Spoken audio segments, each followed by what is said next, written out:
ఇన్ని రోజులు పొలిటికల్ రోస్ట్లో ఎందుకు చేసినా అంటే ఎందుకు ఒక 10 మంది అయినా రైట్ వేలో రైట్ పార్టీని చూస్ చేసుకోవాలని చేసినాం అంతే. ఇయ్యలతో నేను ఇలాంటి రోస్లింగ్ ఆపేస్తా. ఇది లాస్ట్ వీడియో, ఎందుకంటే రేపటితో ఎలక్షన్స్ కూడా అయిపోతాయి కాబట్టి.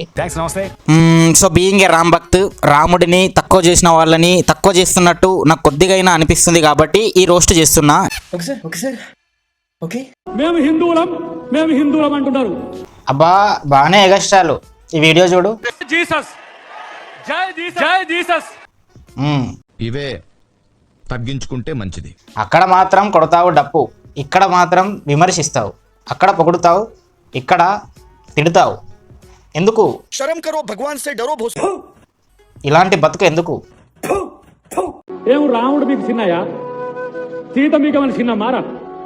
లేకపోతే రాముడి వంశంలో ఎవరు పుట్టిందా మీరు? రాముడు చిన్నయ్యనో సీత చిన్నమ్మనో కాదు, అంతకన్నా ఎక్కువ దేవుడు. ఈ రొమ్ము చీల్చినా సరే రాముడు పేరుంటుంది బ్రో. అది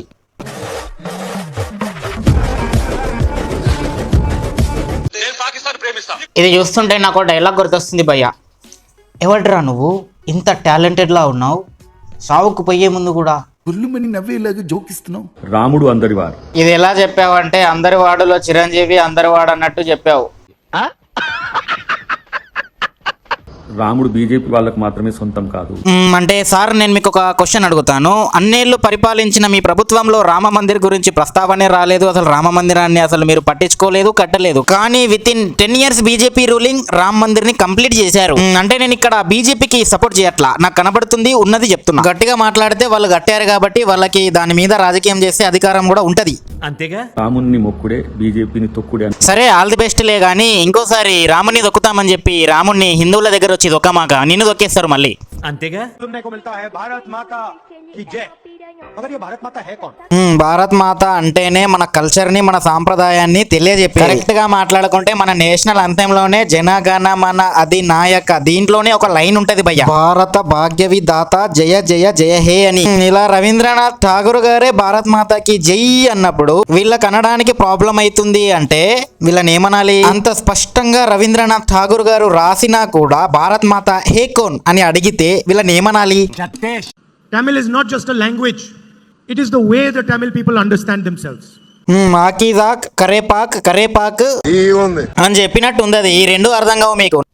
हमारे जो युवा हैं जो आज सड़कों पे घूम रहे हैं, इंस्टाग्राम फेसबुक देख रहे हैं, उनके बैंक अकाउंट में इस साल का నేనేమంటుండంటే ఇండియాలో ఉన్న స్టూడెంట్స్ అందరూ ఇన్స్టాగ్రామ్ ఫేస్బుక్ చూసుకుంటూ గాలి తిరుగుళ్ళు తిరుగుతున్నారు. వీళ్ళందరికీ 1 लाख रुपया 8,500 रुपए महीने का ठका हमारी सरकार डालेगी.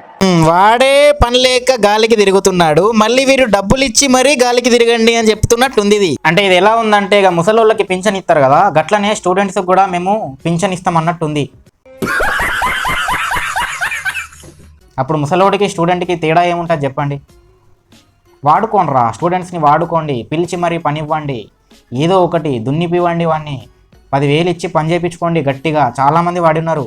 అది కొద్దిగా ఆలోచించండి రా బాబు.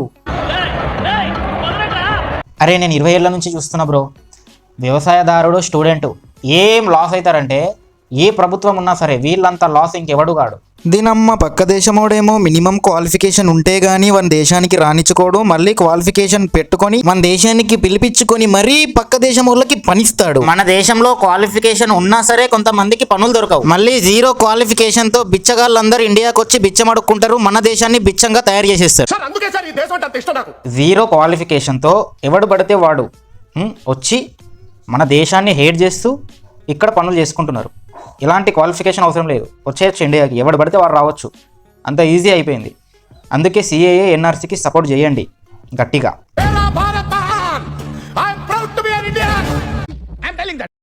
బాబరీ మస్జిద్ కా షహాదత్ కిస్కే హాత్ సే హువా?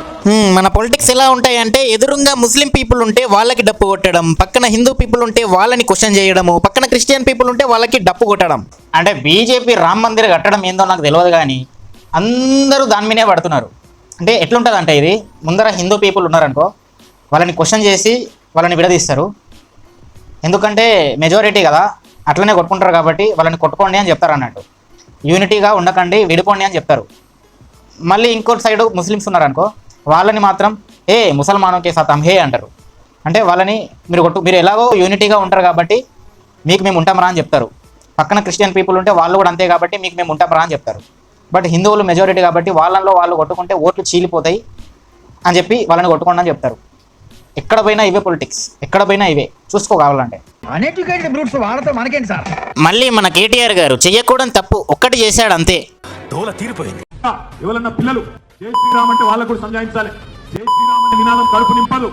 జై శ్రీరామ్ అనే నినాదం నీకు ఉద్యోగం ఇయ్యది. అంటే ఈయన పేరులోనే రాముంది, కేటీ రామారావు. ఈయన పేరులోనే రాముడి పేరు పలుకుతున్నాడు. పేరులోనే రాముడిని పెట్టుకొని ఈయనే వచ్చి జై శ్రీరామ్ అనకండి అని చెప్తున్నాడు. మరి వీళ్ళు ఇఫ్తార్ విందు అని ముస్లింల పండగలకు వెళ్ళినప్పుడు పైన టోపీ ధరించుకొని వెళ్తారు. అక్కడ మాత్రం అల్లా నామ్ పెట్టుకుంటే ఫుడ్ దొరకదు అని మాత్రం అనగలుగుతారా? అంటే వీళ్ళు ఉంటారా? మళ్ళీ వీళ్ళు ఏం చేస్తారంటే మత రాజకీయాలు మేము చెయ్యము అని చెప్తారు. వీళ్ళే మైనారిటీలతో మత రాజకీయాలు చేస్తారు భయ్య. ఎందుకంటే వాళ్ళ మతానికి ఎక్కువ ప్రాధాన్యత ఇస్తున్నట్టు బిహేవ్ చేస్తారు కాబట్టి. నాకు కేటీఆర్ గారు అంటే చాలా రెస్పెక్ట్.